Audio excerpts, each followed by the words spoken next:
Vamos a invitarlo al doctor Joaquín Pérez Martín, quien va a hablar de caminos rurales y recolección de leche cruda en la provincia de Buenos Aires, oportunidades para la política de caminos rurales. Joaquín Pérez Martín integra la cátedra de sistemas agroalimentarios de la Facultad de Agronomía de la Universidad de Buenos Aires. Es especialista en sistemas agroalimentarios, logística y abastecimiento urbano de alimentos, doctor en geografía por la Universidad de Barcelona, España, especialista en planificación y política de transporte por la UNSAM y un Master Science en desarrollo sustentable en la Universidad de Uppsala en Suecia. Es ingeniero agrónomo nuestro, de Buenos Aires, de Argentina. Bueno, ya se lo dejamos entonces a Joaquín. Bueno, buenas tardes a todos. Muchísimas gracias por la invitación a Carvap. Yo voy a profundizar un poquito más, pero en principio voy a hablar de un trabajo que desarrollamos de la Facultad de Agronomía de la UBA para la provincia de Buenos Aires el año pasado, durante todo el año pasado, y nos parecía que era una buena oportunidad para refrescar un poco los resultados que tuvimos, así que un poco el foco del trabajo está dado de lo que voy a presentar hoy, por ese trabajo que hicimos y por otros contenidos, digamos, de investigación que tenemos en la Cátedra de Sistemas Agroalimentarios. Un poco el foco está puesto en entender el desempeño logístico en la recolección de leche cruda y cuáles son los elementos que definen el desempeño logístico tanto a nivel del tambo, como planteo estos tres elementos: el patrón de recolección que plantea el sector lácteo, el patrón de almacenamiento que también tiene el sector lácteo, que son intrínsecos al tipo de dinámica que tiene la producción láctea, la escala que tienen los tambos y la calidad de la leche, tres cuestiones inherentes al tambo, un cuarto elemento que es la propia dinámica de circulación de las industrias, donde ahí se genera ese vínculo entre los productores y las industrias, y después un quinto, que es el objeto de este simposio, que son los caminos, ¿no? Digo, si la industria pasa y el camino no está, no sirve de mucho. Si el tambo produce y puede almacenar la leche, pero el camino no está, no sirve de mucho. Así que voy a repasar rápidamente estos 5 puntos para después darle la palabra a... Bueno, ahí vemos el orden, a Silvana y después a Bernardino. Bueno, en términos de la recolección, ustedes saben muy bien que la recolección se va dando con un origen y un destino que está puesto en una industria, y esa industria define el recorrido en función del planteo que tenga recolección. Hay un punto que el sector lácteo nosotros pusimos el foco precisamente porque es el único producto a nivel primario que es líquido y que tiene una recolección diaria con una estacionalidad, y que es el sector del agro que más intensidad tiene en la carga o en la carga de producción en el propio campo. Entonces el sector lácteo tiene una particularidad que ningún otro sector tiene, más allá de lo que mencionaba en la mañana la presentación de los granos y la ganadería. Las dinámicas de la intensidad de uso de caminos en el sector lácteo es muy elevada por estos factores. En promedio, el dato nacional de recolección de leche, según el censo agropecuario, es de 6 días a la semana, es decir, que 6 días a la semana pasa algún camión a recolectar leche por algún tambo, y eso lo que implica es una gran intensidad de recolección. Eso es un factor inherente al tambo que no podemos obviar. El segundo punto tiene que ver con la dinámica de almacenamiento, donde la capacidad de frío está dada, por supuesto, por la capacidad productiva de ese tambo y a la vez por la estacionalidad de la producción, que marca un pico donde tenés que poder almacenarla, pero a la vez tiene un límite temporal que está dada por la calidad. Generalmente se dice que no puede demorarse más de 48 horas en recolectarse, por lo tanto hay una limitante que está dada por la recolección, perdón, por el patrón de almacenamiento que tiene el tambo, donde entra a jugar, hablaban antes, creo, durante la mañana, respecto a la calidad de otros servicios o infraestructuras rurales, como es el servicio eléctrico, y donde, por supuesto, una gran cantidad de tambos, al menos en la provincia de Buenos Aires, el 95%, tiene acceso al servicio eléctrico, pero a la vez necesitan de un grupo electrógeno que pueda hacer de backup por baja de tensión, por cortes, etc. Entonces, poder almacenar la leche pone de manifiesto, bueno, y condiciona el desempeño logístico y la competitividad que tiene el sector. Y finalmente, esto que decía, que la pérdida de calidad tiene una implicancia en el precio, entonces empieza a haber un juego de cuánto lo almaceno, cuánto pierdo calidad, si efectivamente al momento de ir a buscar la leche, la industria puede entrar o no, y estos son los factores inherentes del sector lácteo que condicionan la logística. El tercero que planteo tiene que ver con la escala de los tambos, el tamaño de los tambos, y hay dos puntos me parece que a destacar, que en principio que a medida que aumenta el tamaño de los tambos, aumenta la frecuencia de recolección de leche, y Buenos Aires en particular está mostrando, como se ve en ese gráfico, Buenos Aires es la línea azul, está mostrando en las últimas 2 décadas una tendencia de intensificación de la producción que no hace más que intensificar la actividad logística y demandar más caminos y de mejor calidad, y donde cambian los patrones un poco de cuáles son los caminos que se usan, porque de golpe los tambos, algunos se han cerrado, otros se han relocalizado, otros se han juntado, y empiezan a cambiar el origen de donde está esa producción, empieza a relocalizarse y a demandar un tránsito de mayor volumen.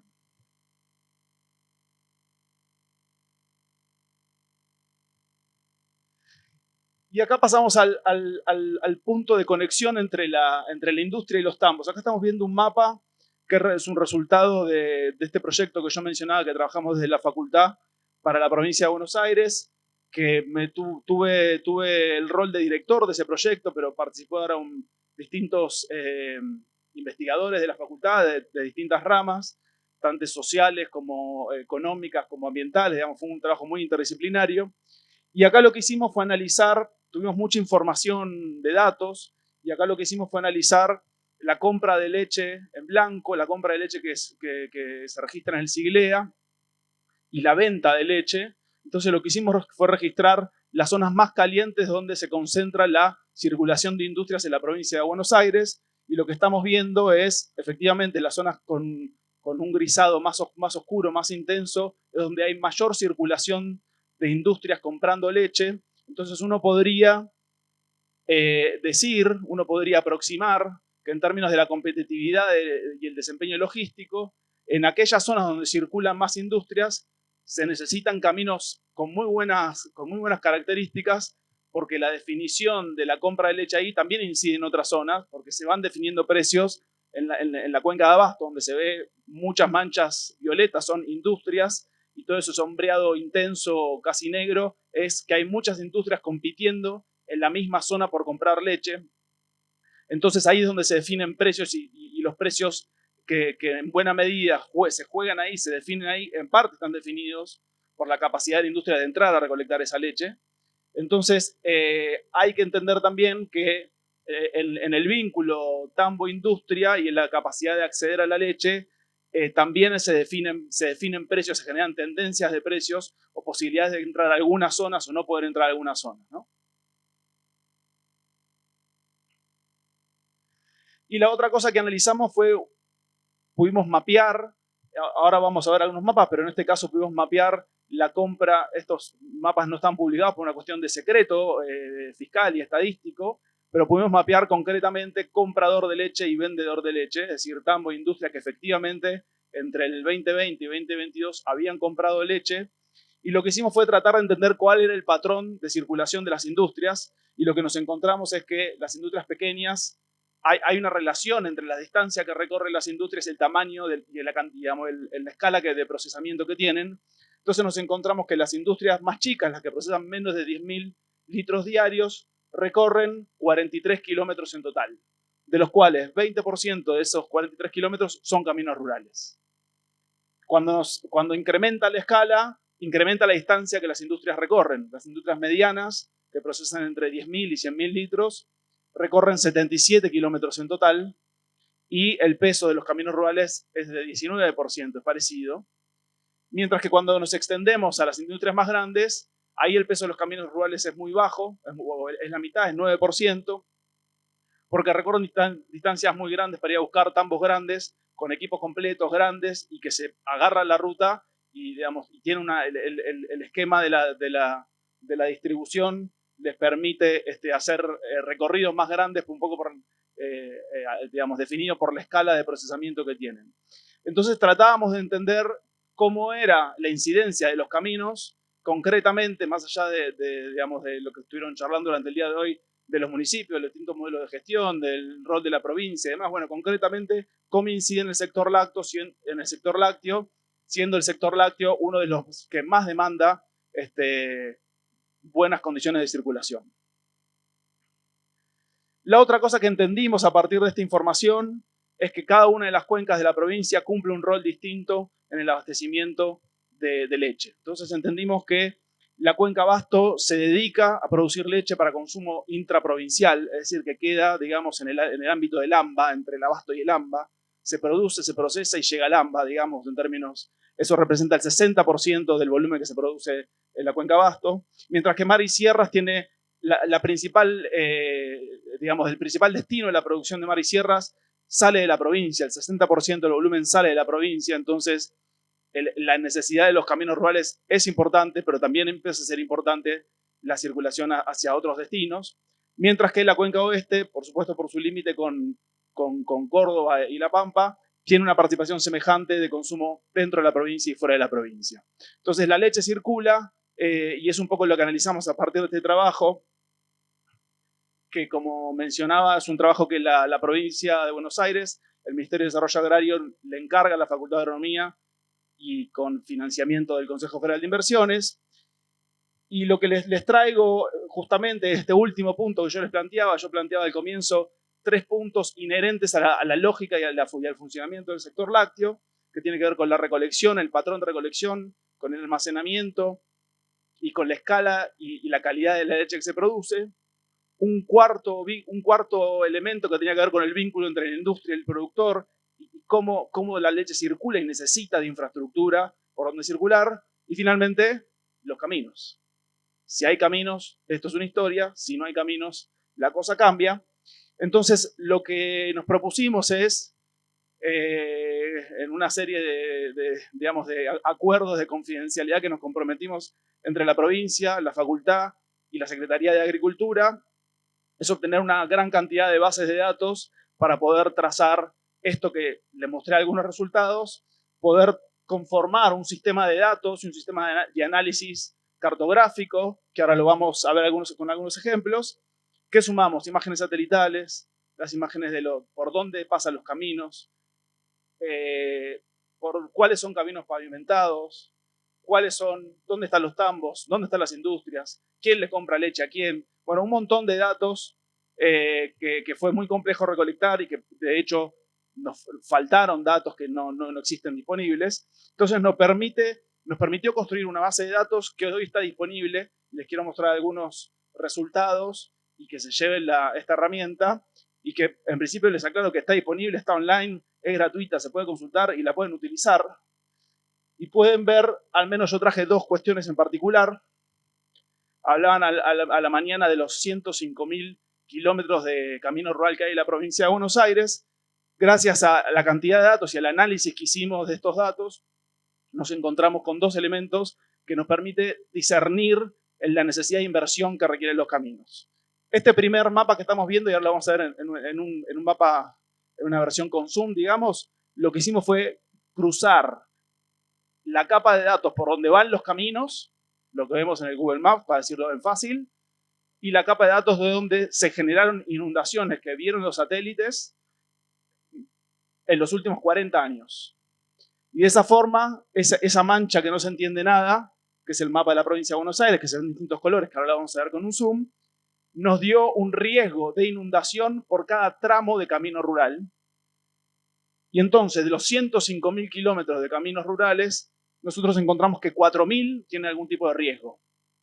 O sea que esos 4.000 probablemente no necesiten la misma intervención que los otros 101.000 kilómetros. ¿Sí? Y vemos el ejemplo de Trenquelauquen. No sé cómo se llega a ver a la distancia y con el sandwichito del choripán encima, pero ahora les dejo el link para que lo puedan chusmear tranquilos en casa. Pero lo que estamos viendo en esta escala de acá es la cantidad de años, de los 40 años, la cantidad de años que tuvo interrupciones. Es decir, aquellos tramos de camino que están cercanos al violeta tuvieron 0 años. Aquellos tramos de camino que están cercanos al verde, amarillo y rojo llegan hasta 37 en la escala que está ahí. Llegan hasta los 30 y pico de años con algún tipo de interrupción que el satélite detecta. El satélite detecta una mancha de agua, lo cual no quiere decir que 10 metros para adelante de esa mancha de agua el camino no esté embarrado, pero es un primer indicador y ese es el mapa de Trenkelauken, y lo traigo como ejemplo por las dificultades hídricas que tiene el partido, donde se ve claramente que toda la traza de camino rural del partido de Trenkelauken es multicolor. Entonces las necesidades de intervención en cada tramo pueden ser segmentadas en función de esta información que está disponible. El segundo elemento que les traigo como dato de color, nosotros empezamos a decir, bueno, ¿y cómo hacemos para generar una herramienta con datos que ayude a los municipios a definir inversiones, en particular sobre el sector lácteo, que fue el foco que pusimos? También trabajamos sobre escuelas rurales, pero lo dejo un poco afuera. Y ahí nos encontramos con un dato que es de los 105.000 kilómetros de caminos rurales que tiene la provincia de Buenos Aires. Nosotros asumimos un criterio que fue: olvidémonos de la compra real y efectiva de leche que nosotros pudimos ver, que es la compra en blanco, reitero, que por otra parte no podíamos usar los mapas de manera pública para no develar los nexos comerciales. Asumamos que todos los tambos y todas las industrias necesitan llegar al camino pavimentado más cercano y definamos eso como criterio de intervención. Y eso nos dio que de los 105.000 kilómetros hay 10.930 kilómetros necesarios en toda la provincia para llegar de cada uno de los tambos y de cada una de las industrias al pavimento más cercano. Y eso es el 10% de la distancia. ¿Sí? Y a su vez, en un ejercicio semejante al que mostraba recién, con la presencia de agua en los caminos, lo que hicimos fue analizar, superponer en cada trazo del camino cuántos tambos y cuántas industrias están pasando por acá para llegar a ese asfalto, y nos dio una intensidad de uso lechero que definimos, que tiene una escala de 3 niveles, digamos, bajo, medio y alto. Por lo tanto, uno podría también empezar a planificar y analizar de manera agregada y a nivel de partido, decir, bueno, a ver, veamos los caminos que se inundan y por donde transita leche, y podría verlo con el municipio de al lado. Y entonces podemos ver que en este mapa pasa lo mismo. Trenkelauken también, un municipio por supuesto con mucha producción lechera, también está pintado multicolor. Entonces, las necesidades de intervención en caminos rurales de Trenkelauken, en particular, y lo pongo como ejemplo nada más, son diversas. Dicho esto, este es el resultado final de este proyecto que mencionaba. En la publicación final está disponible en ese link, y en este mismo link, y en ese QR que lo lleva al mismo lugar, pueden acceder a ese mapa. Es un mapa de Google Maps que tiene cargada toda esta información y ustedes pueden filtrar por cada uno de los municipios y por estas dos capas de datos, y hay algunas otras más para los chicos que presentaron a la mañana. Hay un mapa de intensidad de uso de suelo con fines sociales para acceso a escuelas y salas de salud y demás, y hay otra serie de datos que se pueden mapear y analizar información que muchas veces circula de dónde está el tambo de tal o la industria de tal o la escuela, y queda en una construcción mucho más artesanal. Bueno, está disponible esta herramienta, que es lo que trabajamos desde la facultad. Y creo que eso es todo. Gracias y los dejo con el resto del equipo.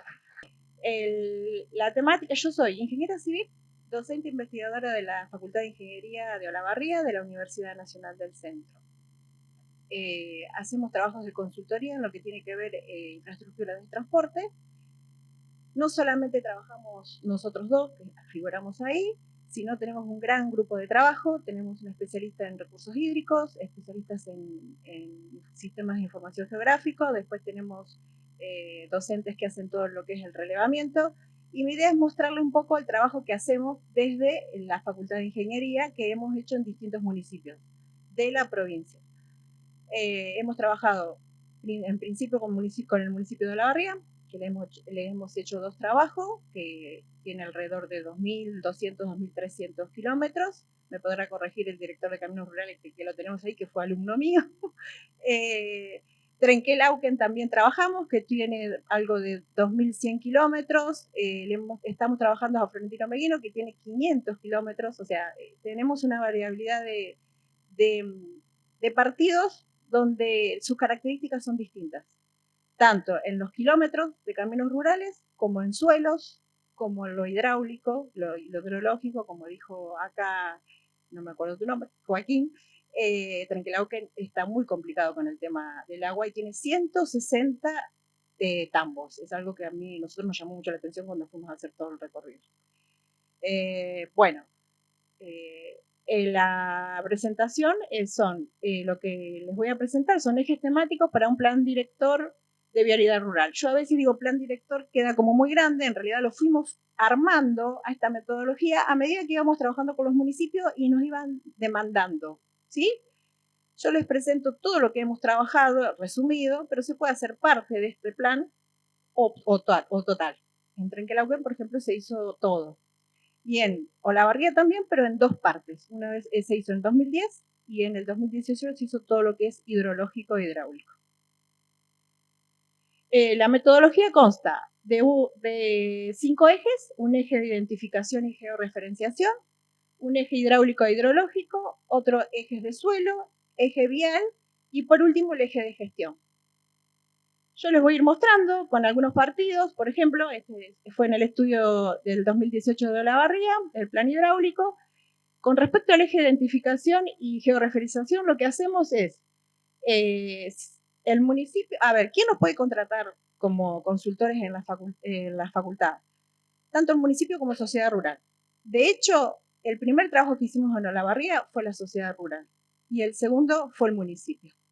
Y una cosa buena que tiene, que me gusta a mí trabajar en la facultad, porque son neutrales. Somos neutrales, somos técnicos. Porque, ¿qué nos pasa? ¿Qué debe pasar en todos los municipios o no? Muchas veces en municipio hay problemas con los productores, es lógico, porque cada uno tiene sus intereses. Entonces siempre escuchamos las dos campanas.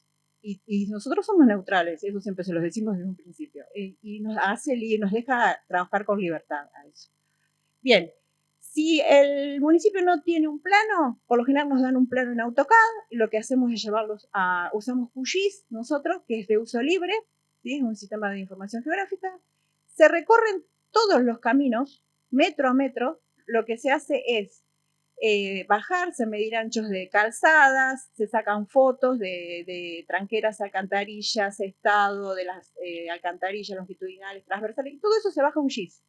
¿Sí? Eso sería, y se identifican esos caminos. Antes los docentes que salen al campo ya tienen un plano, porque tenemos algo que nos dio el municipio, que suelen tener, porque trabajan con eso, y a su vez después nosotros lo chequeamos con el SIG vial que hay de la provincia o nación y con el Google. Y en función de eso también se sale a los recorridos, ¿sí? Porque hay que tratar de optimizar el recorrido. ¿Qué podemos encontrar? Bueno, ¿qué es lo que hacemos ahí? Bueno, características generales de los caminos, como ya les dije, de las alcantarillas, las rutas provinciales nacionales, las escuelas, las localidades que se pueden encontrar en los distintos partidos, lagunas, canales. Eso muchas veces no lo tenemos digitalizado. Muchas veces nos encontramos con canales clandestinos. Yo voy a decir la verdad, por ahí va a chocar, pero bueno, ya les digo, yo soy neutral y en eso soy técnica. Y bueno, ahí hay un gran problema en la provincia de Buenos Aires. Calculo que en las demás provincias pasará lo mismo. Tenemos muchos canales clandestinos que nosotros no nos podemos meter, pero bueno, igual que se tiran agua de un partido a otro, también, bueno, eso también pasa. Bueno, que en esta etapa, ¿qué se busca? La red real, vial, rural, porque muchas veces uno dice, tenemos, por ejemplo, Trenquelauquen, me acuerdo que el intendente en ese momento que estaba, que es Fernández, médico, yo dice, en la pandemia me recorrí todos los caminos rurales y me dio 1.900 kilómetros, pero no estoy seguro que sean esos. Y dio alrededor de 2.100 más o menos kilómetros. Hay a veces incertidumbre de los kilómetros que tiene cada partido. La correcta identificación de cada camino, su nomenclatura, nombre coloquial, por lo general tienen nombre coloquial que los vecinos ya entienden qué nombre se dice. El camino La Montañesa, creo que en Olavarría tenemos un camino que se llama así. La extensión, la jerarquización, si no tienen jerarquización, tratamos de darle una jerarquización. Bien. Siguiendo con el partido que les mostré acá, este es Ameguino. Es mucho más chiquito, Florentino Ameguino, 500 kilómetros. que es el que estamos trabajando ahora. ¿Qué puede surgir con este relevamiento? Diferencia entre longitudes teóricas y reales, trazados de caminos dudosos, superposición de tramos de caminos que están compartidos con municipios vecinos, bueno, nomenclatura discontinua, falta de identificaciones de caminos. Eso es lo que nos pasa cuando salimos al campo a relevar. Por eso hay que relevar metro a metro, no queda otra. Bueno, acá lo que identificamos, tranqueras, eso es muy importante. Nosotros en el 2010 georreferenciamos cada tranquera sin que nos pidiera la sociedad rural, que es la que nos había contratado en su momento, y luego, después de varios años, lo usaron a eso para un sistema de emergencia, que creo que la provincia lo está pidiendo, ¿sí? Un sistema de tranqueras conectadas, algo así se llama. Así que, nosotros lo hicimos en el 2010 y usaron ese GIS. Y entonces ya, a partir de ahí dijimos, por más que no nos pidan los municipios, los vamos a hacer porque no nos cuesta nada sacar foto y que quede georreferenciada la tranquera. Bueno, las alcantarillas, como dije, longitudinales y transversales, anegamiento de caminos, el tránsito, el estado de los caminos, todo eso tiene en el primer eje. Ya pasando al segundo eje, que es el hidrológico hidráulico, se inicia con la información correspondiente para realizar un modelo digital de elevación. Después se descargan las imágenes del modelo digital de elevación correspondiente a las cartas que incluyen el partido en estudio y los alrededores, ya que las cuencas hídricas van más allá de los límites jurisdiccionales, y las imágenes descargadas se unen para generar el modelo digital de elevación. Muchas veces, cuando nosotros les presentamos el proyecto, nos dicen, no queremos trabajar sobre el agua, queremos el camino, pero eso sí que no lo transamos. Bueno, la especialista en recursos hídricos no lo transa, porque el agua es lo más importante. Después venimos por el camino, o sea, el agua, hay que trabajar sobre el agua. Primero se hace un estudio macro de las cuencas, y después se hace un estudio micro, que ahora les voy a seguir mostrando.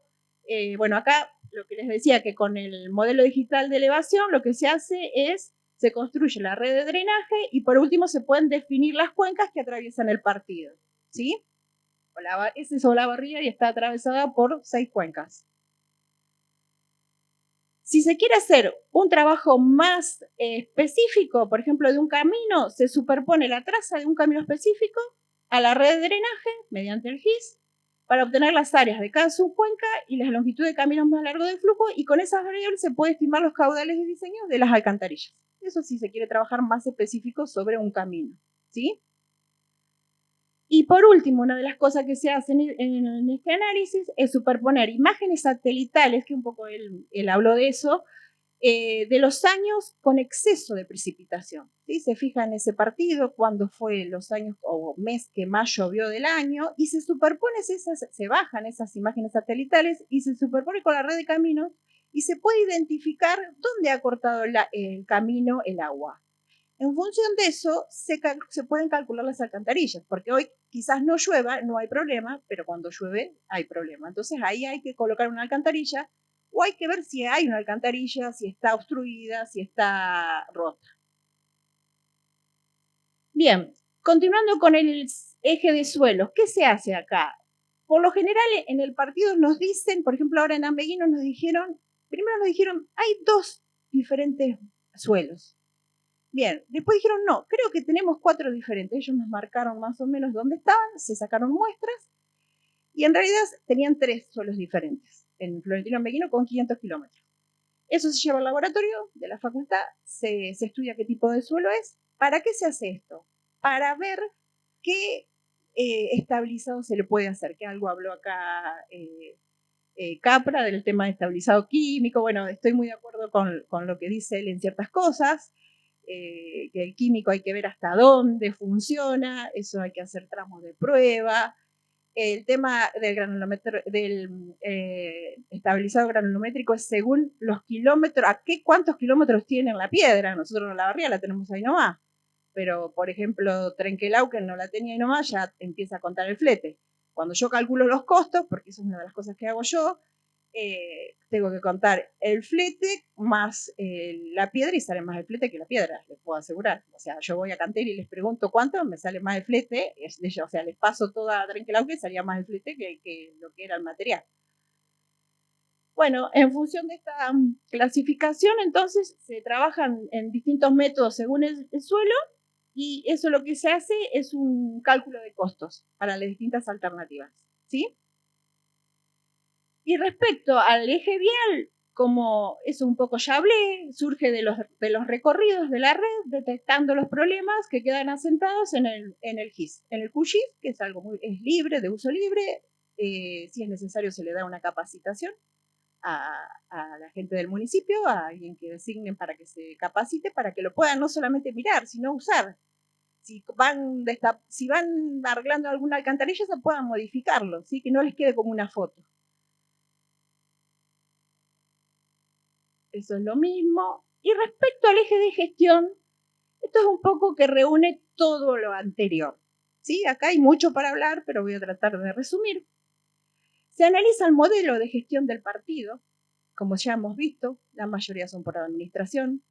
En Olavarría tenemos el ejemplo que hace años que es por tercerización, pero ahora creo que fue a partir del año pasado, de este año, una de las zonas se empezó a trabajar por administración y las demás siguen por tercerización. Pero los municipios chicos por lo general es por administración. Bueno, se trabaja con eso, ingresos y egresos, todo lo que tiene que ver con la tasa vial, lo que ingresa de dinero. Bueno, ahí sí nos tienen que dar cuando... A ver, si se quiere hacer un trabajo serio, lo primero que le decimos al municipio, nos tienen que dar las cuentas, nos tienen que dar los valores. Porque si nosotros no podemos trabajar sobre algo que no... Por eso le decimos que somos neutrales. Nosotros tenemos que saber cuánto entra de la tasa. También les podemos decir la tasa que están cobrando es baja. Yo hoy por hoy les puedo decir que Olavarría tiene una tasa baja. Me llegan a escuchar los de Olavarría, me matan. Pero escuchando otros en otros congresos, anda la tasa mínima es de $5 por año. Lo dijeron en el Congreso de Paraná, el ingeniero Gago creo que fue, de eminencia. $5 por año. Y Olavarría está cobrando mucho menos.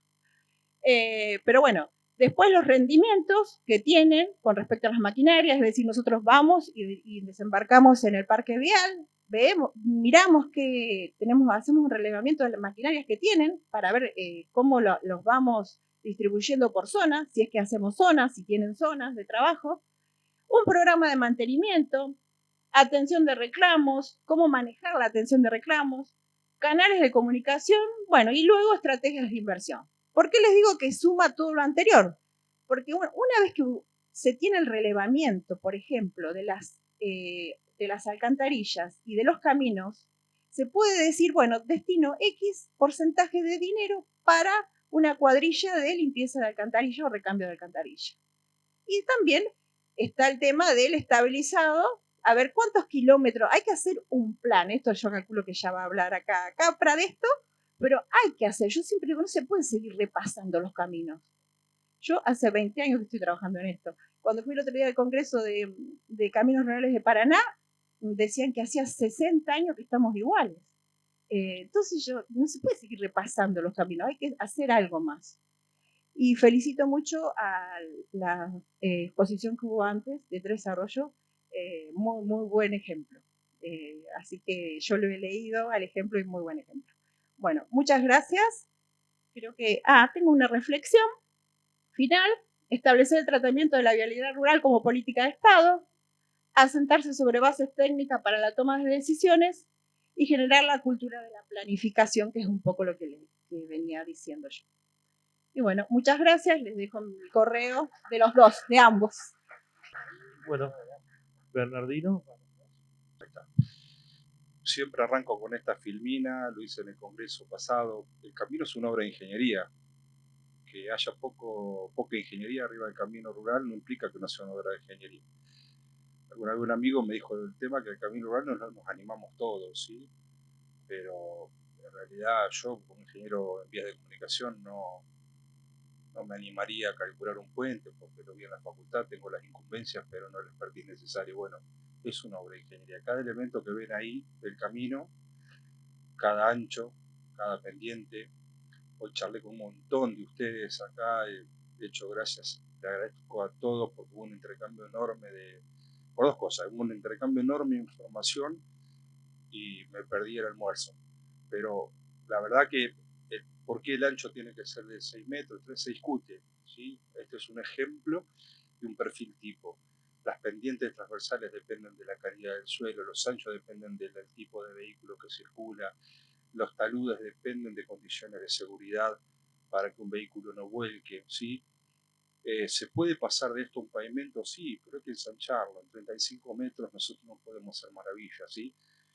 Una ruta que tiene 120 km por hora de velocidad directriz máxima implica que un vehículo recorre 40 metros en un segundo. Entonces no se puede pasar de esto a una calidad superior pensando solamente en aspectos básicos como la calidad del material rodante.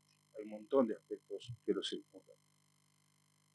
Dicho eso, no nos vamos a meter, pero ahí ven un perfil en terraplén, un semiperfil en terraplén, a la izquierda un semiperfil en desmonte, es decir, como el terreno natural está por arriba de la rasante del camino, el camino está en desmonte, cuando pasa a la inversa el camino está en terraplén, ¿sí?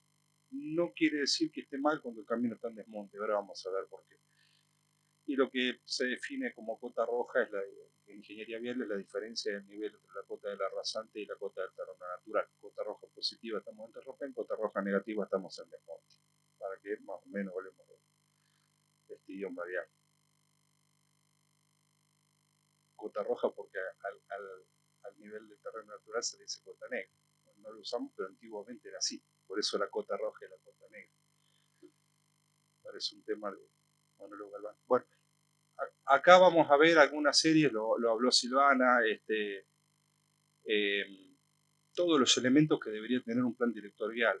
Tengo que saber la longitud de caminos que tengo. El estado, vamos a hablar un poco del estado del camino. Tengo que saber qué tipo de mantenimiento voy a establecer, las políticas de intervención. Voy a reconstruir un tramo, cuándo lo reconstruyo, cuándo lo perfilo, cuándo solamente corto el pasto, porque el camino está bien, ¿sí? Hay que definir esas políticas. Tenemos que saber con qué herramientas contamos, con qué fierro ese, qué costo de operación tiene, si para la cantidad de kilómetros que tengo y lo que quiero hacer me alcanzan. Tengo que saber organizar las tareas, hacer un control de gestión, que no es otra cosa que hacer un seguimiento de lo que se planifica, ¿sí? Y finalmente computar y presupuestar todo eso. Hago un plan y lo presupuesto. Podrá ser en un año, podrá ser un plan plurianual en 4 años. Una vez que tengo ese número, como dije hoy a la mañana, lo divido por la cantidad por la base imponible que defina, podrá ser la hectárea, en general es la hectárea del contribuyente, podría ser la hectárea productiva, pero bueno, hay distintas formas, y ahí recién establezco el valor de la tasa, el valor del impuesto. Por ejemplo, vamos a hablar de inmobiliario rural versus porcentaje versus necesidades de mantenimiento, es medio hablar en el aire. Todo eso con recursos humanos. Hoy le decía a uno de los muchachos de un municipio acá que el sueldo del motoniveladorista, cuando se computa todo el costo operativo de la máquina, representa menos del 10%, alrededor del 5% del valor que tiene poner esa máquina, esa motoniveladora a trabajar, ese fierro que vale entre 200 y 300 mil dólares. Ese maquinista tiene que ser, en Estados Unidos a los maquinistas de los trenes le dicen ingenieros, tiene que ser el centro, el eje, junto con el capataz y con el que entra a la cuadrilla a cortar el pasto, su leitmotiv a futuro tiene que ser llegar a maquinista. Tenemos que generar esa conciencia puertas adentro de las instituciones que representamos, ¿sí? Pero ese maquinista es una persona valiosísima. Recursos humanos, digo maquinista, no me quiero quedar ahí, abarca a todos los técnicos de la repartición, el mecánico, el capataz, etc. Tenemos que invertir en recursos humanos. Vamos a ver qué es la mejor inversión, la que más tasa interna de retorno tiene. Algunas fotos, fíjense arriba, abajo del logo de Carvab, hay un perfilito ahí medio típico de lo que mostré en la primer filmina. Fíjense que los caminos esos tienen todos problemas, sin embargo, ninguno se asemeja al perfil de arriba. Un problema cómo trabajamos el camino muchas veces, y no tiene nada que ver con el tipo de suelo. El tipo de suelo colabora, la cota roja colabora, pero esos caminos no están bien perfilados, ¿sí? No cumplen con la premisa básica que vimos al comienzo. yo puedo pasar de un estado así, de buen estado de conservación. Fíjense que es muy básico lo que digo, pero tiene sus bemoles. Ese camino de arriba tiene la pendiente justa para que cada vez que el agua cae, el agua vaya a los préstamos. ¿Sí? No hay nada que impida que el agua vaya a los préstamos. Sin embargo, la imagen de abajo es un camino que posiblemente se trabajó con la motoniveladora desde afuera hacia el centro, ¿no? Desde el centro hacia afuera se fue quedando un montículo de caballete de tierra, se fue empastando, vegetando, se generó una barrera entre el desagüe y la calzada. Entonces todo el agua queda en la obra básica. La obra básica es la suma de la calzada, el ancho de calzada más las banquinas. Queda todo el agua ahí. Tenemos dos sistemas hidráulicos, como dijo el ingeniero, no uno, dos. Uno es el mismo camino, el agua no drena. La idea es que con una motoniveladora y a lo sumo un tractor y rastradisco puedo pasar de la condición de abajo a la condición de arriba sin perder rendimiento. ¿Sí? Ese es un camino, no se ve el tipo de suelo, el suelo les puedo asegurar que es bastante arcilloso. Pero es un camino que está bien perfilado, llovieron 100 milímetros a las 6 horas y el camino está seco, la superficie. ¿Por qué? Porque la arcilla, si no está deformada y no retiene el agua, no se embebe con agua, no se produce linchamiento, no se deforma. Entonces, ese suelo, una vez seco, se puede transitar. Fíjense un detalle, los costados del desagüe, las cunetas, tienen todavía agua, algún vestigio de agua, ¿sí? Ha ido a parar el agua ahí, no pasaban mayores, digamos, el camino está perfectamente transitable. Ese camino con el tiempo se empasta, en los taludes, en los préstamos, y es muchísimo más barato cortar el pasto y solamente centrarnos en la calzada, desde el punto de vista del rendimiento. Pero es un camino de suelo malo, eso quiero decir, pero bien trabajado. Otro camino de la misma manera, un poco peor, si se quiere. Este ya tiene sus problemas, fíjense los caballetes que les decía que están al borde del camino. ¿Sí? Eso está mal, el agua se queda donde están las filas de árboles, está el desagüe, el agua se queda en la superficie del camino y finalmente este que está totalmente anegado, ¿sí? Posiblemente por problemas hidráulicos. Si todos los que estamos acá con estas 4 fotos nos pusiéramos de acuerdo, yo les puedo asegurar que la foto de arriba a la izquierda, de 0 a 10 puntos, ¿cómo está el camino ahí? 9 puntos, el más pesimista dirá 9, el más optimista dirá 10. La foto de abajo a la derecha, ese camino está, no sé, 0, 1, 2. Con 4 fotos podríamos determinar un índice de estado objetivo. Después el pesimismo y el optimismo jugarán a favor o en contra en función de cada uno. Lo que tenemos que procurar en ingeniería vial, en caminos rurales, que productores y administradores de las redes viales dejen de discutir si el camino está bueno o malo. El camino no está bueno porque no le pega a nadie, es malo porque el camino está de 0 a 10 puntos, tantos puntos. Fíjense que lo podemos lograr con 4 fotos. ¿Queremos hilar más fino? Bueno, me fui de la pantalla, pero esto no tiene nada que ver con lo anterior. Me equivoqué de slide, pero si queremos hilar más fino, podríamos, en vez de esas 4 fotos, determinar algunos parámetros de intervención. Lo tengo con tiro, solo lo vamos a ver. Pero podríamos decir, che, ¿por qué está 10 puntos el camino de arriba a la izquierda? Ahí, porque está bien perfilado, porque no tiene deformaciones longitudinales, no tiene corrugaciones, no tiene agullamiento y el drenaje está bien, listo. Con 5 parámetros, bueno, regular o malo, establecemos un puntaje de los caminos. Aunque no lo quieran creer, así se hacen las rutas. La evaluación de estado de los caminos, que ponen un número y definen qué camino intervenir y cuál no, se hace en función de 4 indicadores. Esta es una planilla que la mostró la ingeniera recién. Es una planilla amplia que implica que nosotros utilizamos los suelos desde el punto de vista vial, desde un suelo buenísimo que sería piedra con una fracción fina y una arena intermedia espectacular, bien graduado, hasta un suelo que es una porquería totalmente arcilloso, el de la derecha a la columna.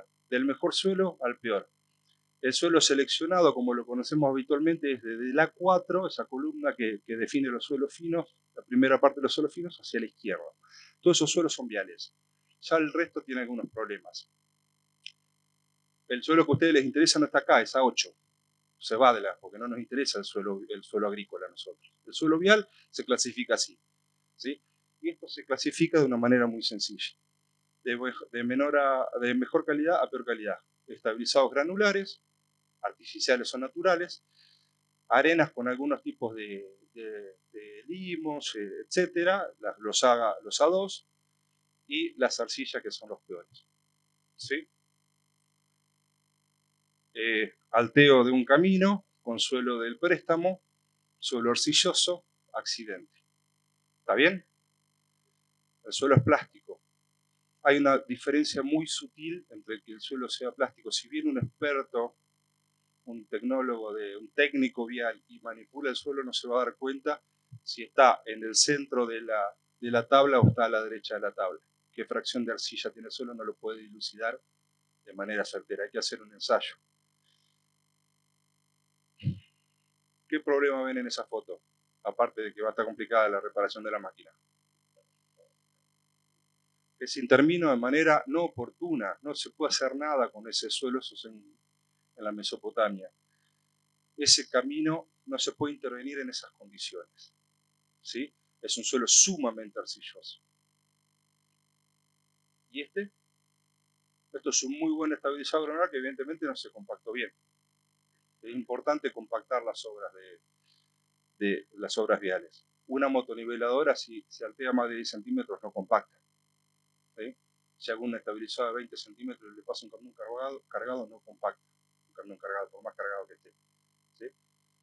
Un pata de cabra autopropulsado de 15 toneladas vibrando, un suelo cal en más de 20 centímetros no lo compacta. Un suelo estabilizado granular en más de 25 centímetros, 30 le va a cortar.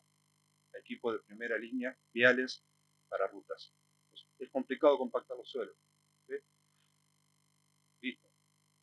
En 10 termino. No. Tamaños máximos, lo que pongamos arriba, en general, las normas establecen 1 pulgada. Si yo pongo un balasto como ese, como superficie de rodamiento, y estoy atentando contra la seguridad del usuario seguramente. Entonces, ser precavidos en esas cuestiones, ¿sí? Que se analizan, ¿eh? No estoy... Lo de la derecha es un estabilizado de suelo cal con piedra arriba. Foto de un estabilizado de las obras de vialidad. Si hago un plan, ¿qué conviene hacer? Hoy, bueno, se explayó más que bien Rodolfo con el sistema de gestión, los tipos de sistema de gestión. Esta es una foto de la década del 60 de Vialidad Provincia de Buenos Aires. Se compraron de 1 a 200 motoniveladoras. Entonces había una motoniveladora cada 100 kilómetros de camino. No había problema. Los consorcios camineros de Córdoba, que se habla muy bien de sus consorcios, que todos tenemos que tener consorcios como los de Córdoba, tienen una máquina cada 150 kilómetros. No hay ningún misterio, ¿no? O sea, no es el sistema de gestión. Es cuántas máquinas ponga yo en el territorio a hacer lo que tienen que hacer. ¿Sí? No hay un sistema de gestión mejor que el otro. Después estará la burocracia de sacar a tiempo los elementos, pero en esta época Vialidad tenía pañoles con repuestos usuales y no había problema en la ruptura. Se puede saber cuál es el repuesto que más se rompe y comprarlo de antemano, pero hay que trabajar con gestión. Consideraciones finales: el camino es una obra de ingeniería. No deberíamos, sin planificar, sin saber la red que tenemos, las alcantarillas, sin saber el tipo de camino, sin saber cómo están esos caminos, no deberíamos, sin una planificación que implique todo lo que ya les hablé hasta acá, poder intervenirlo. No deberíamos intervenirlo, por lo menos ponerle un precio. ¿Sí? Finalmente, la importancia de la capacitación del personal obrero técnico y profesional, porque, nada, es redundante, el camino es una obra de ingeniería. Les dejo este QR, la Dirección Provincial de Vialidad. Hicimos de la dirección un manual de buenas prácticas donde está todo esto, pero bien explicado, ¿no? Como lo expliqué yo, y el manual de caminos rurales de la Asociación Argentina de Carreteras, que lanzamos ahora la última versión. Ahí es un compendio de ingeniería vial que les va a ayudar a los decisores de la técnica en cada pueblo acerca de cómo intervenir los caminos. ¿Sí? ¿Cuánto vale la ingeniería de caminos rurales? ¿Cuánto vale un ingeniero? Vale igual que el costo de operación de este tractor, un ingeniero junior. Un ingeniero senior, igual que el costo de operación de un tractor. No es cara la ingeniería. ¿Sí? Eso quiero que les quede como concepto. Que no haya ingeniero en el mercado es otro tema, una cuestión de oferta y demanda que no la vamos a discutir acá. No hay ingenieros viales, pero bueno. Yo no entiendo, siempre digo lo mismo, no entiendo nada de eso. Sé que, no sé qué raza es, Hereford. no sé qué come, si me lo dan lo mato. O no sé qué come, sé que come pasto y algo, y no sé qué vacuna, no sé nada, ¿sí? Yo sé esto. Entonces, zapatero a sus zapatos, ¿sí? Tenemos que buscar la técnica, y la técnica nos hace ganar plata. Quédense con ese concepto, sobre todo los intendentes. Dejo para la ronda de preguntas, dejo ahí para que quiera copiarse el QRS, y si no me lo pide después, se lo mando. Gracias. Bueno, muchas gracias. La foto, por favor, Bernardino.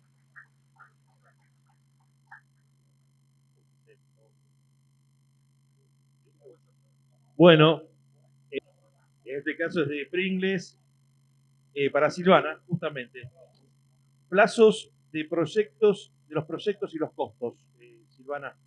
Bueno, está en función de los kilómetros de caminos rurales y del proyecto, si lo quieren en totalidad, pues se puede hacer algunos ejes y otros no. Por ejemplo, hay un partido que me pidió presupuesto, tiene alrededor de 1.200 kilómetros el partido, y el eje de gestión por ahora no quieren y el de suelos tampoco. Se puede hacer precios, no podría decirle, tendría que... Y plazos según, por ejemplo, para 1.200 kilómetros, según a la distancia que esté de la barría, porque nos pasa que a Meguino estamos a 400 kilómetros. Son 500 kilómetros lo que de recorrido, pero nosotros estamos aquí a 400. Por ejemplo, tenemos partidos a 100 kilómetros, que es distinto. Pero el de Ameguino, por ejemplo, que estamos a 400 kilómetros y tiene 500 kilómetros de caminos rurales, 4 meses más o menos, haciendo la totalidad del proyecto, pero es un partido chico. Yo diría que entre 4 y 6 meses, Tranquilauca nos llevó un poquito más, porque estamos lejos y porque tiene más kilómetros. Y bueno, y presupuesto me piden, no tengo problema. Me piden a mi correo o les paso mi contacto y se saca, ¿sí? Tenemos un grupo bastante grande de trabajo, o sea, siempre... Hoy por hoy tenemos bastante demanda, pero tenemos, porque tratamos también de... En la facultad tenemos la costumbre de tomar alumnos avanzados que ya están por recibir, y la verdad que son de gran ayuda y son para ellos también una gran experiencia. Cumplen un requisito que es una pasantía que tienen que hacer y es experiencia para ellos y nos sirve mucho porque son rapidísimos en muchas cosas los chicos hoy por hoy. Pero ya les digo, cualquier consulta me piden un teléfono, me contactan, si no en la Facultad de Ingeniería les pasan o se acercan a la facultad. Hay municipios que están cerquitas y no se habían acercado a la Facultad de Ingeniería. Necesito ingenieros, por favor. Yo soy coordinadora de la carrera de Ingeniería Civil y necesito ingenieros, porque además me los están llevando todos los molinos eólicos que estamos haciendo en la barriga, se están haciendo, me los llevan antes que se reciban.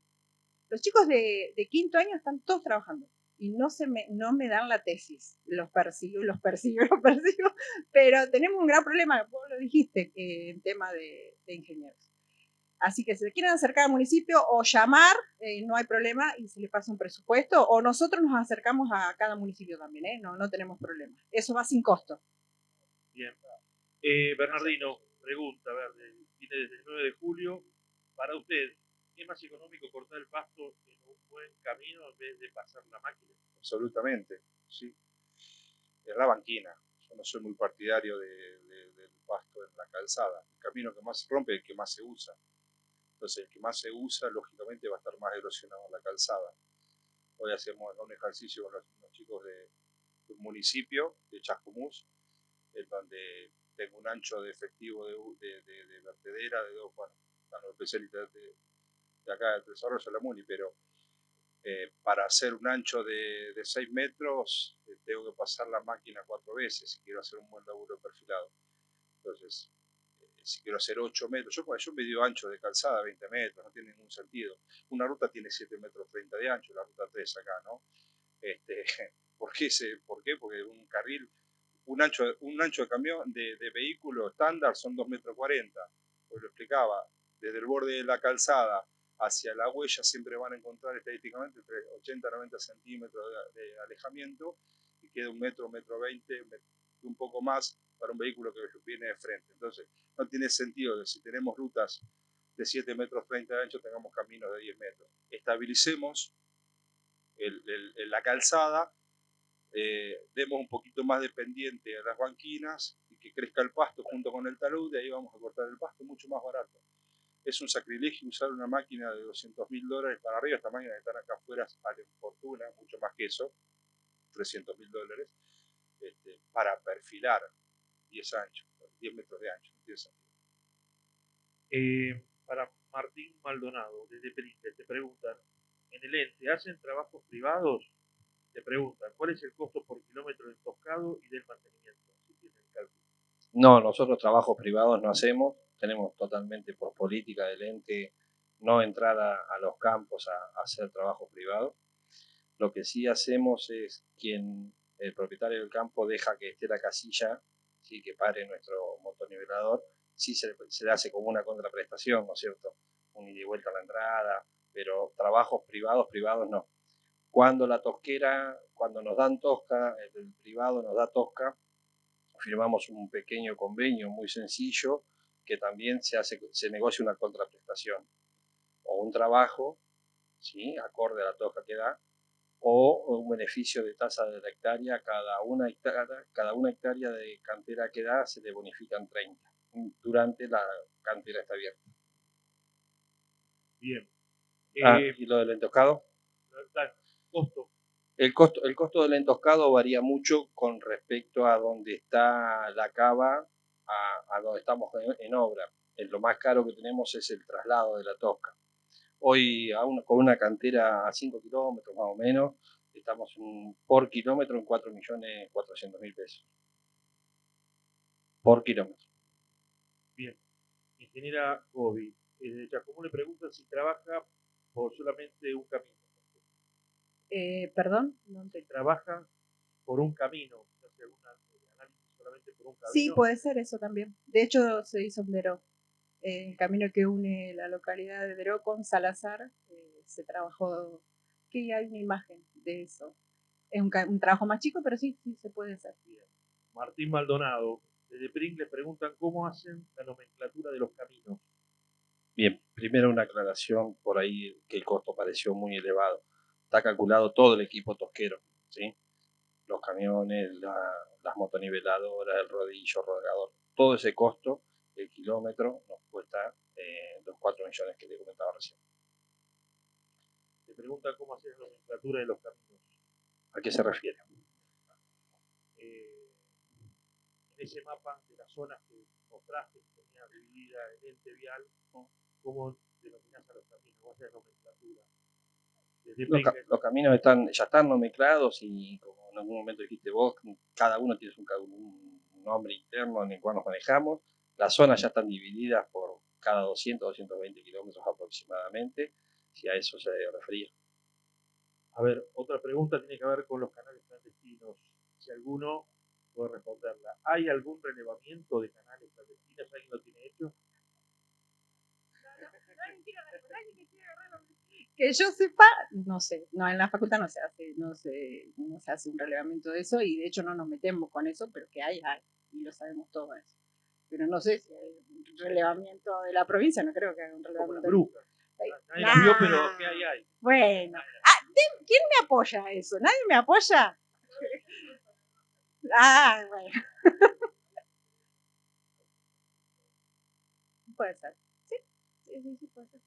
Como en las rutas, sí, yo lo entiendo eso, pero lo que pasa es que a la hora de ir a trabajar nos tienen con esas cosas a nosotros que nosotros no podemos en eso inferir. Para eso está el comité de cuenca, bueno, sé que en algún lado trabajan los municipios con comité de cuenca, o sea, sí, ya lo sé, como por eso, no me hagan hablar más, no soy muy políticamente correcta.